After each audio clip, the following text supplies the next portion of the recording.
السلام علیکم ورحمۃ اللہ وبرکاتہ۔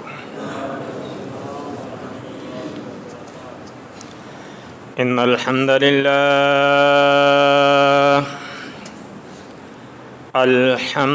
للہ نحمده ونستعینه ونستغفره ونعوذ باللہ من شرور انفسنا ومن سیئات اعمالنا من يهده الله فلا مضل له ومن يضلله فلا هادي له وأشهد أن لا إله إلا الله وحده لا شريك له وأشهد أن سيدنا ومولانا وحبيبنا وحبيب ربنا محمدا عبده ورسوله أرسله الله بالحق بشيرا ونذيرا وداعيا إلى الله بإذنه وسراجا منيرا أما بعد فإن أحسن الكلام كلام الله وخير الهدي هدي محمد صلى الله عليه وسلم وشر الأمور محدثاتها وكل محدثة بدعة وكل بدعة ضلالة وكل ضلالة في النار من يطع الله ورسوله فقد رشد واهتدى ومن يعص الله ورسوله فقد ضل وغوى أما بعد فأعوذ بالله السميع العليم من الشيطان الرجيم بسم الله الرحمن الرحيم ألم يروا كم أهلكنا من قبلهم من قرن مكناهم في الأرض ما لم نمكن لكم وأرسلنا السماء عليهم مدرارا وجعلنا الأنهار تجري من تحتهم فأهلكناهم بذنوبهم وأنشأنا من بعدهم قرنا آخرين وقال رسول الله صلى الله عليه وسلم إن المؤمن إذا أذنب كانت نكتة سوداء في قلبه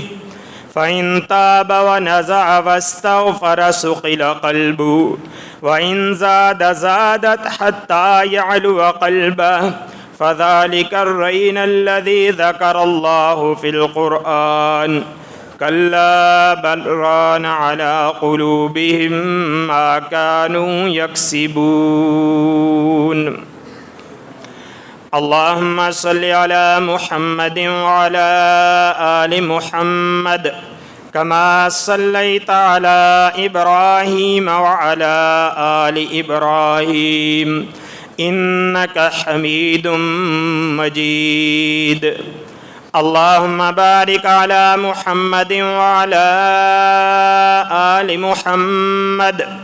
كما باركت على إبراهيم وعلى آل إبراهيم إنك حميد مجيد اللهم رب اشرح لي صدري ويسر لي أمري واحلل عقدة من لساني يفقهوا قولي رب زدني علما سبحانك لا علم لنا إلا ما علمتنا إنك أنت العليم الحكيم الم یروا کم اہلکنا من قبلہم من قرن مکناہم فی الارض ما لم نمکن لکم، کیا انہوں نے دیکھا نہیں ہے کتنے ہی زمانے کے لوگوں کو ہم نے ان سے پہلے ہلاک کر دیا۔ مکناہم فی الارض ما لم نمکن لکم، ہم نے زمین میں ان کو وہ قوت دی تھی جو تمہیں عطا نہیں کی۔ وَأَرْسَلْنَا السَّمَاءَ عَلَيْهِمْ مِدْرَارًا، اور ہم نے آسمان سے ان کے لیے موسلادھار بارش برسائی۔ وَجَعَلْنَا الْأَنْهَارَ تَجْرِي مِن تَحْتِهِمْ، اور ان کے نیچے سے ہم نے نہریں جاری کی۔ فَأَهْلَكْنَاهُمْ بِذُنُوبِهِمْ، پھر ہم نے ان کو ان کے گناہوں کی وجہ سے ہلاک کر دیا۔ وَأَنشَأْنَا مِن بَعْدِهِمْ قَرْنًا آخَرِينَ، اور ہم نے ان کے بعد دوسرے لوگوں کو پیدا کیا۔ رسول اکرم صلی اللہ علیہ وآلہ وسلم نے فرمایا، ان المؤمن اذا اذنب كانت نقطة سوداء فی قلبی، بے شک مومن بندہ جب گناہ کرتا ہے تو اس کے دل پر سیاہ نقطہ لگ جاتا ہے۔ فَإِن تَابَ وَنَزَعَ وَاسْتَغْفَرَ سُقِلَ قَلْبُهُ، اگر وہ توبہ کر لیتا ہے، گناہ کو چھوڑ دیتا ہے، گناہ سے پیچھے ہٹ جاتا ہے اور اللہ سے استغفار کرتا ہے، اس کے دل کو دھو دیا جاتا ہے، صاف کر دیا جاتا ہے، اس کے دل کی سیاہی کو مٹا دیا جاتا ہے۔ وَإِن زَادَ زَادَتْ، اور اگر وہ گناہ میں بڑھتا جاتا ہے، گناہ زیادہ کرتا ہے، اس کے دل کی سیاہی بھی اس طرح ہی زیادہ بڑھتی جاتی ہے۔ حَتَّى يَعْلُوَ قَلْبَهُ، یہاں تک کہ وہ سیاہی اس کے دل کو چھپا لیتی ہے، ڈھانپ لیتی ہے۔ اور یہی وہ زنگ ہے جس کے بارے میں اللہ رب العالمین نے قرآن مجید میں ارشاد فرمایا، كَلَّا بَلْ رَانَ عَلَىٰ قُلُوبِهِمْ مَا كَانُوا يَكْسِبُونَ، ہرگز نہیں، بلکہ یہ ایک زنگ ہے جو ان کے دلوں کو ڈھانپ چکا ہے ان کے گناہوں کی وجہ سے۔ ہر قسم کی حمد و ثناء، تعریف، کبریائی، بڑائی، پاکیزہ کلمات اللہ مالک العلام ذوالجلال والاکرام کی مقدس بابرکت ذات کے لیے ہے۔ اس مال کے دو جہاں کی جتنی بھی تعریف کی جائے کم ہے۔ مختصر حمد و ثناء کے بعد درود و سلام ہو امام الانبیاء، سید الاتقیاء، خیر الورا، احمد مجتبیٰ، آمنہ کے لال، پیکر حسن و جمال، پیغمبر بے مثال حضرت محمد الرسول اللہ صلی اللہ علیہ وآلہ وسلم کی ذات گرامی پہ۔ سامعین محترم، اللہ رب العالمین نے قرآن مجید فرقان حمید کے اندر سابقہ قوموں کے واقعات بیان فرمائے ہیں جو ہمارے لیے سبق ہیں، عبرت کا باعث ہیں۔ سورۃ الانعام کی آیت نمبر 6 جو میں نے آپ کے سامنے ترجمہ سمیت تلاوت کی ہے، اس آیت کریمہ میں بھی اللہ تبارک و تعالی نے اس امت کے لوگوں کو متوجہ کیا ہے کہ کیا یہ لوگ دیکھتے نہیں ہیں ان سے پہلے کتنی قومیں گزر چکی ہیں، کتنے زمانوں کے لوگ گزر چکے ہیں اور ان کو ہم نے ہلاک کیا، تباہ و برباد کیا۔ دنیا میں بسانے کے اعتبار سے بھائی رہنے دو، ٹھیک ہے، اس کو جہاں ہے رہنے دو، بڑی مہربانی، چلنے دو۔ یہ سیٹ کرنا ہوتا ہے نا تو پہلے سیٹ کیا کریں، یا کم از کم آپ میرے سے تو پوچھ رہے ہیں نا، پہلے بھی آپ نے اٹھ کو پنگا کیا ہے، دوبارہ پھر کر رہے ہیں، چلنے دے۔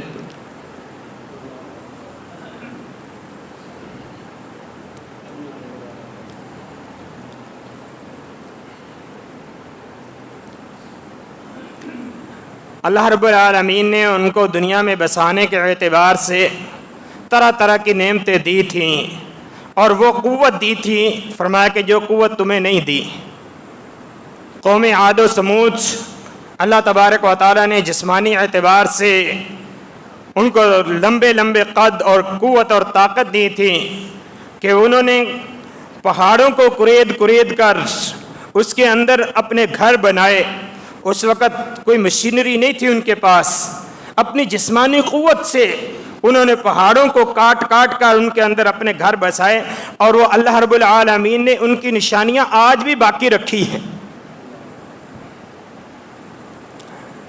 اگر مدینے سے شام کی طرف جایا جائے تو راستے میں یہ مدین کی وادیاں، یہ ان لوگوں کی بستیاں، ان کے آثار ابھی تک باقی ہیں۔ تو اللہ رب العالمین نے ان کو طرح طرح کی نعمتیں دیں، قوت دی، جسمانی اعتبار سے بھی زیادہ قوت دی، لیکن جب انہوں نے اللہ تبارک و تعالیٰ کی نافرمانی کی، اللہ رب العالمین کی حکم عدولی کی، پیغمبروں کی تعلیمات کو چھوڑا،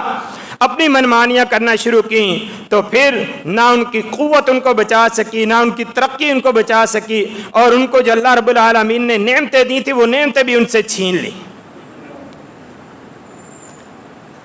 تو یہ گناہوں کے اثرات قوموں پر بھی پڑتے ہیں کہ اللہ رب العالمین پوری کی پوری قوم پر اس کا اثر ڈالتا ہے کہ قومیں مصیبتوں میں، مصائب میں مبتلا ہوتی ہیں، پریشانیوں میں مبتلا ہوتی ہیں۔ اور اسی طرح جو بندہ انفرادی طور پر گناہ کا مرتکب ہوتا ہے، گناہ کرتا ہے، اللہ رب العالمین کی طرف سے اس کی ذاتی زندگی پر بھی اس گناہ کا اثر ہوتا ہے۔ قوموں کی ہلاکتوں کے واقعات قصے آپ سنتے رہتے ہیں، قرآن مجید میں بیان کیے گئے ہیں۔ آج انفرادی زندگی پر گناہ کے کیا اثرات ہیں، اس کے متعلق کچھ عرض کروں گا کہ جس طرح قوم پر گناہ کا اثر ہوتا ہے، اسی طرح اگر کوئی شخص گناہ کرتا ہے تو اس کی ذات پر بھی اس کا اثر ہوتا ہے گناہ کا۔ اور سب سے پہلے یہ ہے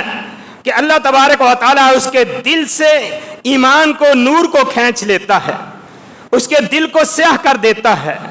اس کے دل پر اللہ تبارک و تعالیٰ سیاہ دھبا لگا دیتا ہے۔ نبی کریم صلی اللہ علیہ وسلم نے فرمایا کہ جب بندہ گناہ کرتا ہے تو اس گناہ کی وجہ سے اللہ تبارک و تعالیٰ اس کے دل پر سیاہ نقطہ لگا دیتا ہے، اور پھر گناہ کرتا ہے، پھر سیاہ نقطہ لگا دیتا ہے، پھر گناہ کرتا ہے، تو یہ نقطہ بڑھتے بڑھتے بڑھتے اس کے پورے دل کو ہی سیاہ کر دیتا ہے، اور جب دل سیاہ ہو جاتا ہے، دل سخت ہو جاتا ہے، پھر اس پر کچھ اثر نہیں ہوتا، واعظ و نصیحت کا کچھ اثر نہیں ہوتا۔ اس کو قرآن کی آیتیں پڑھ پڑھ کر سناؤ، اس کو سابقہ قوموں کے واقعات سناؤ، وہ اپنی آنکھوں کے سامنے کتنے عبرتناک واقعات دیکھتا ہے، لیکن دل کی سختی اس قدر زیادہ ہو جاتی ہے کہ اس کے دل پر کوئی اثر نہیں پڑتا۔ ہاں، ایک طریقہ ہے کہ جب مومن گناہ سرزد ہو گیا ہے، گناہ کا ارتکاب کر بیٹھا ہے، فوری طور پر پلٹے، اللہ تبارک و تعالیٰ کی طرف رجوع کرے، اللہ تبارک و تعالیٰ سے معافی مانگے، استغفار کرے اور اس گناہ کو چھوڑ دے، تو اللہ تبارک و تعالیٰ اس کے دل کو صاف کر دیتا ہے، اس کے دل کو دھو دیتا ہے، اس سیاہی کو مٹا دیتا ہے، ختم کر دیتا ہے۔ اور اگر وہ گناہ پہ گناہ کرتا چلا جاتا ہے، گناہ پہ گناہ کرتا چلا جاتا ہے، تو اللہ تبارک و تعالیٰ اس کے دل کو بھی سیاہ سے سیاہ کرتا چلا جاتا ہے۔ اور جب دل سیاہ ہو جاتا ہے تو دل سخت ہو جاتا ہے، پھر اس دل کے اندر ہمدردی نہیں ہوتی، خیر خواہی نہیں ہوتی۔ اور آج یہی وجہ ہے کہ ہمارے دلوں کی یہ قساوت ہے، ہمارے دلوں کی یہ سختی ہے کہ ہمارے دلوں کے اندر اپنے مسلمان بھائیوں کے بارے میں کوئی ہمدردی نہیں ہے، کوئی جذبہ نہیں ہے۔ ہم خود غرض، حرص، لالچ، طمع، ان چیزوں کے اتنے زیادہ خوگر ہو گئے ہیں کہ ہماری گٹی میں یہ چیزیں بھر گئی ہیں، بس ہمیں اپنا مطلب پورا کرنا چاہیے، اپنی غرض پوری ہونی چاہیے، اس کے علاوہ ہمیں کسی دوسرے سے کوئی سروکار نہیں ہے۔ ہم دوسرے کا نقصان ہوتا ہے تو ہو جائے، ہم کہتے ہیں نہیں، اس سے ہمارا کیا جاتا ہے، حالانکہ ایمان کا تقاضا کیا ہے۔ نبی کریم صلی اللہ علیہ وآلہ وسلم نے فرمایا لا یؤمن احدکم حتی احب لاخیہ ما یحب لنفسہ، تم میں سے کوئی شخص اس وقت تک مومن ہی نہیں ہو سکتا جب تک وہ اپنے مسلمان بھائی کے لیے بھی وہی پسند نہ کرے جو وہ اپنے لیے پسند کرتا ہے۔ اگر آپ اپنے لیے خیر کو، بھلائی کو، اچھائی کو پسند کرتے ہیں، اگر آپ چاہتے ہیں مجھے کوئی نقصان نہ ہو، تو پھر یہی جذبہ آپ کا اپنے پڑوسی کے بارے میں، اپنے مسلمان بھائی کے بارے میں بھی یہی جذبہ ہونا چاہیے کہ اسے بھی کوئی نقصان، کوئی تکلیف نہ پہنچے۔ تب ہے ایمان۔ آئیے ہم ذرا اپنے ایمان کا جائزہ لیں کہ ہمارے دلوں کے اندر کس قدر سختی آ چکی ہے۔ کتنے لوگ ایسے ہیں مال کمانے کے اعتبار سے، کاروبار کے اعتبار سے، اب ذمہ داریوں کے اعتبار سے ان کے پاس کوئی ضرورت مند جاتا ہے، کوئی دکھی جاتا ہے، ذرا برابر بھی دل کے اندر ہمدردی پیدا نہیں ہوتی۔ اور دوسری طرف بڑے بڑے فوٹو سیشن کرتے ہیں مال تقسیم کرنے کے لیے کہ صدقات کر رہے ہیں, غریبوں میں ٹرسٹ چلا رہے ہیں, لیکن اس ٹرسٹ کو چلانے کے لیے جو پیسہ کماتے ہیں وہ غریبوں کا خون چوس چوس کر کماتے ہیں. یہ آج حقیقت ہے, یہ دلوں کی سختی کی وجہ سے ہے. عبداللہ ابن عباس رضی اللہ تعالیٰ عنہ فرماتے ہیں ان للحسنۃ ضیاء فی الوجہ, جب بندہ نیکی کرتا ہے, بھلائی کرتا ہے, تو اس کا اثر اس کے چہرے پر بھی نظر آتا ہے. اس کے چہرے پر اس کی روشنی ہوتی ہے, اس کے چہرے پر اس کا نور ہوتا ہے. وَنُورًا فِي الْقَلْبِ, اور اس کے دل پر بھی اس کا اثر ہوتا ہے کہ اس کے دل کے اندر نرمی ہوتی ہے, اس کے دل کے اندر اللہ تبارک و تعالیٰ کی طرف سے نور پیدا ہوتا ہے, وہ ہدایت کو, اچھائی کو, بھلائی کو اختیار کرتا ہے. وَسَعَةً فِي الرِّزْقِ, اور نیکی کرنے کی وجہ سے رزق کے اندر بھی وسعت اختیار ہوتی ہے, وسعت ملتی ہے. فرمایا وَقُوَّةٍ فِي الْبَدْنِ, جسم کے اندر بھی قوت عطا ہوتی ہے, جسمانی طور پر بھی اس کو قوت ملتی ہے. ہم ذرا اس کے لیے جائزہ لیں صحابہ کرام رضوان اللہ علیہم اجمعین کی زندگیوں کا, کہ وہ نیکی کرتے تھے تو نیکی کرنے کی وجہ سے اللہ تبارک و تعالیٰ ان کو کس طرح خیر و برکت سے نوازتا تھا. ان کے دل پر بھی اس کا اثر ہوتا تھا, چہرے پر بھی اس کا اثر ہوتا تھا, اور جسم پر بھی اس کا اثر ہوتا تھا. یہی تو وجہ تھی کہ ایک کھجور کھا کر بھی سارا دن وہ تلواریں چلاتے تھے, دشمن سے ٹکراتے تھے. جسمانی طور پر بھی اس نیکی کا یہ ثمرہ تھا, اس کا پھل تھا کہ نیکی کرنے کی وجہ سے اللہ تبارک و تعالیٰ ان کو جسمانی طور پر بھی قوت عطا کرتا تھا. وَمُحَبَّةً فِي قُلُوبِ الْخَلْقِ, جب بندہ نیکی کرتا ہے تو اللہ تبارک و تعالیٰ بندوں کے دلوں کے اندر اس نیک آدمی کو محبت پیدا کر دیتا ہے. آج کتنے لوگ ایسے ہیں ہمارا ان کے ساتھ کوئی تعلق نہیں ہوتا, کوئی رشتہ داری نہیں ہوتی, بعض اوقات تو ایسا ہوتا ہے زندگی بھر ان سے ملاقات بھی نہیں ہوتی, لیکن ان کا ایک نام ہوتا ہے دینداری کی وجہ سے, ان کی پرہیزگاری کی وجہ سے, کہ ہمارے دلوں کے اندر اس کی محبت ہوتی ہے, اس کی ملاقات کا شوق ہوتا ہے, اور بے اختیاری طور پر اس کے لیے منہ سے دعائیں نکلتی ہیں. اس کے لیے ائمہ کرام, علماء دین اور ہمارے جو اکابر گزر چکے ہیں ان کی مثالیں موجود ہیں. آج ہم جب بھی کسی محدث کا نام لیتے ہیں, حدیث بیان کرتے ہیں, راوی کا نام لیتے ہیں, صحابی کا نام لیتے ہیں, ہمارے دل سے اس کے لیے دعائیں نکلتی ہیں. یہ ان کی نیکی کی وجہ سے.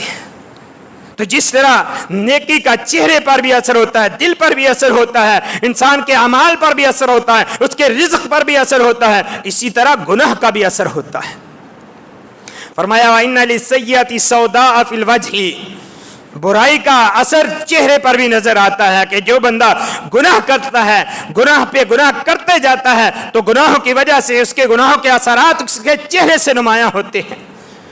وَظُلْمَةً فِي الْقَلْبِ, اس کے دل کے اندر ظلمت تاریکی آ جاتی ہے, اور اس کے دل پر پھر اچھی بات اثر نہیں کرتی, اس کو واضح نصیحت فائدہ نہیں دیتی. اللہ رب العالمین نے ایسے لوگوں کی مثال بیان کی ہے قرآن کریم کے اندر. وَلَقَدْ ذَرَعْنَا لِجَهَنَّمَ كَثِيرًا مِنَ الْجِنِّ وَالْإِنسِ لَهُمْ قُلُوبٌ لَا يَفْقَهُونَ بِهَا وَلَهُمْ آذَانٌ لَا يَسْمَعُونَ بِهَا وَلَهُمْ أَعْيُنٌ لَا يُبْصِرُونَ بِهَا أُولَٰئِكَ كَالْأَنْعَامِ بَلْ هُمْ أَضَلُّ أُولَٰئِكَ هُمُ الْغَافِلُونَ. کتنے لوگ انسانوں جنوں میں سے ہم نے جہنم کا ایندھن بنا دیے ہیں. کیوں؟ لہم قلوب لا یفقہون بہا, ان کے پاس سینے کے اندر دل تو ہیں, لیکن یہ دل کس کام کے ہیں؟ ان دلوں کے ساتھ وہ سوچتے نہیں ہیں, اپنے رب کی پہچان نہیں کرتے, ان کو نیکی کی پہچان نہیں ہے, دنیا میں آنے کا مقصد کیا ہے کبھی انہوں نے دل کے ساتھ اس بات پہ غور و فکر نہیں کیا, تدبر نہیں کیا, سوچا نہیں ہے. وَلَهُمْ أَعْيُنٌ لَا يُبْصِرُونَ بِهَا, دیکھنے میں آنکھیں تو ہیں, بڑا بڑا کچھ دیکھتے ہیں, دوربینوں کے ساتھ دیکھتے ہیں اور فضاؤں میں دیکھ لیتے ہیں, لیکن نہیں دیکھ پاتے, تو حق بات کو نہیں دیکھ پاتے, اللہ کی کلام کو دیکھنے سے قاصر ہیں. پیارے نبی کے فرمان کو دیکھنے سے قاصر ہیں، دین کی بات کو دیکھنے سے قاصر ہیں، ایسی آنکھیں کہ جو دیکھنے میں ہیں، موجود ہیں، لیکن وہ بصیرت سے خالی ہیں، بصارت ہے لیکن ان میں بصیرت نہیں ہے، وہ دیکھنے سے، حق بات کو دیکھنے سے قاصر ہیں۔ فرمایا وَلَهُمْ أَعْيُنٌ لَا يُبْصِرُونَ بِهَا وَلَهُمْ آذَانٌ لَا يَسْمَعُونَ بِهَا، ان کے کان تو ہیں لیکن ان کانوں سے وہ سنتے نہیں ہیں، حق بات کو سنتے نہیں ہیں، بری باتوں کو سنتے ہیں، گانے سنتے ہیں، واہیات سنتے ہیں، لیکن جب اللہ کی بات آتی ہے، قرآن کی بات آتی ہے، نبی کے فرمان کی بات آتی ہے، پھر ان کے کان کام نہیں کرتے۔ فرمایا ایسے لوگ اولئک کالانعام، یہ جانوروں کی مانند ہیں، جس سے یہ پتہ چلتا ہے کہ یہ جسم، اگر یہ جسم اللہ تبارک و تعالیٰ کی نافرمانیوں کا مجسمہ ہے، نافرمانیاں کرتا ہے، اس جسم سے، ان آنکھوں سے، ان کانوں سے، اس دل سے اپنے رب کی پہچان نہیں کی، دین کو نہیں جانا، تو پھر یہ کان، یہ آنکھیں، یہ دل، یہ تو جانوروں کے بھی ہیں۔ فرمایا اولئک کالانعام، تو ایسے انسان یہ جانوروں کی طرح ہیں۔ نہیں، صرف جانوروں کی طرح نہیں ہیں، بل ہم اضل، یہ اس سے بھی زیادہ گمراہ ہیں، بڑکے ہوئے ہیں۔ اولئک هم الخاسرون، اور یہی لوگ خسارہ پانے والے ہیں۔ فرمایا وَإِنَّ لِلسَّيِّئَةِ السَّوْدَاءَ فِي الْوَجْهِ، برائی کا اثر چہرے پر بھی ہوتا ہے، وَظُلْمَةً فِي الْقَلْبِ، دل کے اندر بھی تاریکی آ جاتی ہے کہ جب بندہ گناہ کرتا ہے تو دل سے نور کو چھین لیا جاتا ہے، ہدایت کو چھین لیا جاتا ہے، ظلمت اور تاریکی آ جاتی ہے، گمراہی آ جاتی ہے، جہالت آ جاتی ہے، وَوَهْنًا فِي الْبَدْنِ، اور جسم کے اندر بھی کمزوری آ جاتی ہے۔ دنیاوی اسباب سارے ہونے کے باوجود دل کے اندر کمزوری ہے، جسم کے اندر کمزوری ہے، بات کرنے سے قاصر ہے، حق کی بات سننے سے قاصر ہے، اور دین پر عمل پیرا ہونے سے قاصر ہے، ہر وقت جسم کے اندر کمزوری کا شکوہ ہے۔ وَنَقْصًا فِي الرِّزْقِ، اور پھر رزق کے اندر بھی کمی آ جاتی ہے۔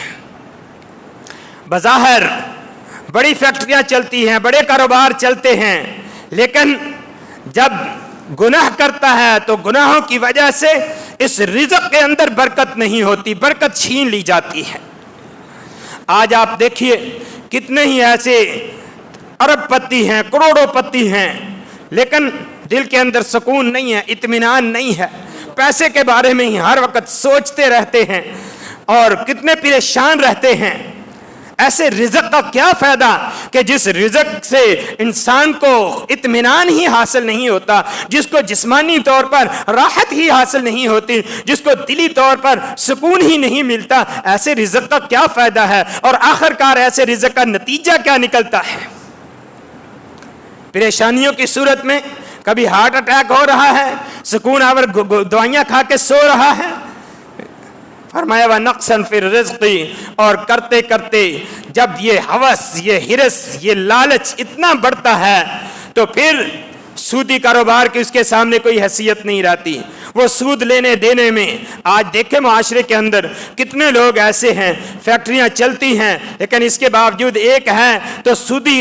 لون لے کر، کاروبار لے کر دوسری فیکٹری لگانے کے چکر میں ہے، اگر 2 فیکٹریاں ہیں تو انشورنس کرا کے اس کی سیونگ کرنے کے لیے تیسری لگانے کے چکر میں ہے، لیکن یہ نہیں خیال کرتا کہ یہ چیزیں جو میں کر رہا ہوں یہ شریعت کے اعتبار سے، میں نے کلمہ پڑھا ہے اللہ اور اس کے رسول کا، کیا اس کا حکم مجھے اس چیز کی اجازت دیتا ہے؟ نہیں۔ دنیا کا لالچ، دنیا کی ہرس، دنیا کی ہوس اتنی زیادہ بڑھ جاتی ہے کہ یہ رزق آخر کار سے چھن جاتا ہے سود کی وجہ سے اور دوسری شریعت کی خلاف ورزیوں کی وجہ سے۔ وَبُغْضًا فِي الْخَلْقِ، مخلوق کے دلوں کے اندر ایسے بندے کے خلاف دلوں کے اندر نفرت پیدا ہو جاتی ہے۔ اللہ رب العالمین کی طرف سے ایسے شخص کے بارے میں لوگوں کے دلوں کے اندر بغض پیدا ہو جاتا ہے کہ یار اس بندے کے دل کے اندر ذرا برابر ہمدردی نہیں ہے، اس کے لیے صرف اور صرف جو سب سے اہم ترین مقصد ہے وہ پیسہ ہی پیسہ ہے، لوگ ایسے شخص سے نفرت کرتے ہیں۔ تو یہ سب سے پہلا اثر دل پہ ہوتا ہے گناہ کا، کہ اللہ تبارک و تعالیٰ دل سے ایمان کی روشنی کو، نور کو چھین لیتا ہے، ظلمت و تاریکی اس کے دل کے اوپر چھا جاتی ہے۔ یہ انسان کے انفرادی طور پر گناہ میں مبتلا ہونے کا سب سے اہم ترین اور بڑا نقصان اس پہ ہوتا ہے۔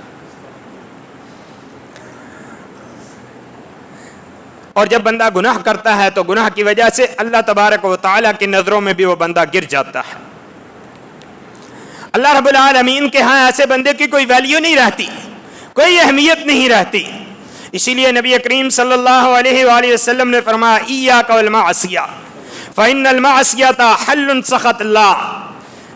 اپنے آپ کو نافرمانی سے بچاؤ، گناہ سے بچاؤ، اللہ تبارک و تعالیٰ کی نافرمانی سے بچو۔ کیوں؟ اللہ تبارک و تعالیٰ کی نافرمانی یہ اللہ کے غضب کو اتارتی ہے، اللہ تعالیٰ کے غصے کو اتارتی ہے۔ اور انسان جب گناہ کرتا ہے اللہ رب العالمین کو کوئی پرواہ نہیں ہوتی۔ قرآن کریم میں اللہ تبارک و تعالیٰ فرماتا ہے یا ایھا الذین آمنوا من یرتد منکم عن دینہ فسوف یأتی اللہ بقوم یحبهم ویحبونہ اذلۃ علی المؤمنین وعزۃ علی الکافرین۔ اے ایمان والو، اگر تم سارے کے سارے بھی دین سے پھر جو مرتد ہو جاؤ تو اللہ تبارک و تعالیٰ کو پرواہ نہیں ہے۔ فسوف یأتی اللہ بقوم یحبهم ویحبونہ، اللہ ایسے لوگوں کو لے آئے گا، ایسی قوم کو لے آئے گا جو اللہ سے محبت کرنے والے، اللہ کی بات ماننے والے ہوں گے، اور اللہ ان سے محبت کرے گا۔ اور اللہ کے لیے یہ بات کوئی مشکل نہیں ہے۔ اور نبی کریم صلی اللہ علیہ وسلم نے حدیث قدسی میں فرمایا کہ اللہ تبارک و تعالیٰ فرماتا ہے اگر آدم علیہ السلام سے لے کر قیامت تک آنے والے سارے کے سارے انسان ایک متقی پرہیزگار آدمی کی طرح ہو جائیں، اللہ تبارک و تعالیٰ کی بادشاہت میں ذرا برابر بھی اضافہ نہیں کریں گے۔ اور اگر آدم علیہ السلام سے لے کر قیامت تک آنے والے سارے کے سارے لوگ نافرمان ہو جائیں، فاجر و فاسق ہو جائیں، اللہ کی نافرمانیاں کرنے لگ جائیں، اللہ تبارک و تعالیٰ کی بادشاہت میں ایک ذرہ برابر بھی کوئی نقصان یا کمی نہیں کر سکیں گے۔ اللہ کا کیا بگاڑیں گے؟ اللہ تبارک و تعالیٰ کا کیا نقصان کریں گے؟ جو بندہ گناہ کرتا ہے اللہ تبارک و تعالیٰ کی نظروں میں وہ گر جاتا ہے، اللہ رب العالمین کے ہاں اس کی کوئی ویلیو نہیں رہتی۔ اور تیسرا نقصان کہ جو بندہ گناہ کرتا ہے اس کی اپنے نفس پر، اپنی ذات پر کیا اثر پڑتا ہے؟ وہ شیطان کا پیروکار بن جاتا ہے، شیطان کا قیدی بن جاتا ہے، شیطان کے نقش قدم پر چلتا ہے، شیطان کے اشاروں پر ناچتا ہے۔ وَمَن يَعْشُ عَن ذِكْرِ الرَّحْمَٰنِ نُقَيِّضْ لَهُ شَيْطَانًا فَهُوَ لَهُ قَرِينٌ۔ جو بھی رحمان کے ذکر سے منہ موڑتا ہے، دین سے منہ موڑتا ہے، اللہ اور اس کے رسول کی بات کو چھوڑتا ہے، اپنی منمانیاں کرتا ہے۔ آج دیکھ لیں کتنے لوگ ایسے ہیں کہ اگر اللہ رب العالمین نے ان کو دنیا کے اعتبار سے نوازا ہوا ہے، دنیا کی نعمتیں ان کے پاس ہیں، تو کس طرح دین کو مذاق اڑاتے ہیں، دین کا مذاق اڑاتے ہیں، دین کو حقیر جانتے ہیں، دین سے بیزاری کا اظہار کرتے ہیں۔ یہ شیطان ساتھی بن جاتا ہے۔ اور جو بندہ بھی اللہ تبارک و تعالیٰ کے ذکر سے اعراض کرتا ہے، اللہ کے ذکر کو چھوڑتا ہے، اللہ کے دین کو چھوڑتا ہے، پھر وہ شیطان کا پیروکار بن جاتا ہے، شیطان اس کا ساتھی بن جاتا ہے، پھر شیطان اس کو جس طرف چاہتا ہے اس طرف ہی لگا دیتا ہے۔ اور یہ بندہ جب گناہوں میں مبتلا ہوتا ہے تو ان گناہوں کا اثر اتنا زیادہ ہوتا ہے کہ وہ شخص اپنے آپ سے بھی غافل ہو جاتا ہے۔ یا ایھا الذین آمنوا لا تکونوا کالذین نسوا اللہ فانساہم انفسہم ولا تکونوا کالذین نسوا اللہ۔ ان لوگوں کی طرح مت ہو جاؤ جنہوں نے اللہ کو بھلا دیا، اللہ کو چھوڑ دیا، تو اللہ کا کیا بگاڑ لیا؟ فانساہم انفسہم، اللہ تبارک و تعالیٰ نے ان کو ان کے اپنے نفسوں سے غافل کر دیا۔ اولئک هم الفاسقون، اور یہی فاسق لوگ ہیں، اللہ تبارک و تعالیٰ کی نافرمانیاں کرنے والے لوگ ہیں۔ اللہ تبارک و تعالیٰ کے ہاں ایسے لوگوں کی کوئی اہمیت نہیں۔ اور گناہوں کے اثرات، جب انسان انفرادی طور پر جس کا تعلق اس کی اپنی ذات کے ساتھ ہے وہ گناہ کرتا ہے اور اس کو سمجھانے والے سمجھاتے بھی ہیں، اس کا اپنا ضمیر اس کو ملامت بھی کرتا ہے، لیکن وہ ڈھیٹ بن کر گناہوں پہ ڈٹا رہتا ہے، تو پھر اللہ تبارک و تعالیٰ اس سے اپنی نعمتیں چھین لیتا ہے۔ اللہ رب العالمین اس سے اپنی نعمتیں چھین لیتا ہے۔ قرآن کریم میں اللہ تبارک و تعالی نے ہمارے باپ دادا حضرت آدم علیہ السلام کا قصہ بیان کرتے ہوئے یہی بیان فرمایا کہ جب اللہ تبارک و تعالی نے ان کو جنت کی نعمتیں عطا فرمائیں اور ساتھ ہی ساتھ منع بھی کر دیا، تنبیہ بھی کر دی، لا تقربا هذه الشجرۃ، اس درخت کے قریب نہیں جانا، ہاں باقی کلو من حیث شئتم، جہاں سے کھاؤ پیو کھلا کھلا کھاؤ، لیکن یہ ایک درخت ہے اس کے قریب نہیں جانا۔ اور انہوں نے اللہ تبارک و تعالیٰ کی نافرمانی کی، اس درخت کو چکھ لیا تو نتیجہ کیا نکلا؟ اللہ تبارک و تعالیٰ نے وہ جو جنت نعمت عطا فرمائی تھی وہ جنت بھی چھن گئی، اور جو جنتی لباس تھا وہ بھی اللہ تبارک و تعالیٰ نے اتار لیا، وہ لباس بھی چھن گیا۔ تو گناہوں کی وجہ سے اللہ تبارک و تعالیٰ کی نعمتیں بندے سے چھین لی جاتی ہیں اور رزق کے اندر برکت ختم ہو جاتی ہے۔ آج کتنے لوگ ہیں وہ اس چیز کا شکوہ کرتے ہیں، وجہ کیا ہے؟ سارا دن کماتے ہیں لیکن رزق میں برکت نہیں ہے، کیوں؟ گناہوں کی زندگی بسر کرتے ہیں، جو اللہ رب العالمین کی نافرمانیاں ہیں ان سے اجتناب نہیں کرتے، پھر یہ رزق زیادہ ہونے کے باوجود ان کی ضرورتوں کو پورا نہیں کرتا، اور یہی بے برکتی ہے۔ اور بعض اوقات انسان گناہ کرتا ہے اور گناہ کی وجہ سے رزق سے ہی محروم ہو جاتا ہے۔ صحیح مسند احمد کی روایت ہے، نبی کریم صلی اللہ علیہ وسلم نے فرمایا ان العبد لا يحرم الرزق بذنبه، بے شک آدمی رزق سے محروم ہوتا ہے اپنے گناہ کی وجہ سے، جس گناہ کو وہ کرتا ہے اس گناہ کے ارتکاب کی وجہ سے اللہ تبارک و تعالیٰ اس سے رزق کو بھی چھین لیتا ہے۔ تو میرے بھائیوں، آج ہم معاشرے کے اندر اپنا جائزہ لیں، جہاں بے حیثیت قوم ہم گناہوں میں مبتلا ہیں، اسی طرح انفرادی طور پر بھی جب ہم گناہ کرتے ہیں تو ان گناہوں کے اثرات ہمارے اپنے نفسوں پر، ہماری اپنی ذات پر مرتب ہوتے ہیں، اور ان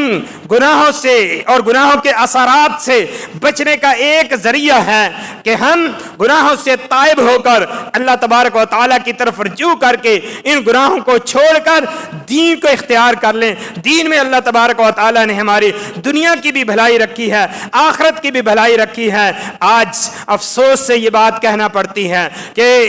ہم دین سے بیزاری اختیار کرتے جا رہے ہیں، دنیا کے اندر اس قدر مگن ہوتے جا رہے ہیں کہ دین وہ ہمیں بوجھ نظر آتا ہے۔ اور جس بھی مذہب کو دیکھ لیں، سابقہ مذاہب میں سے ان میں دین کو سب سے زیادہ اہمیت حاصل ہے۔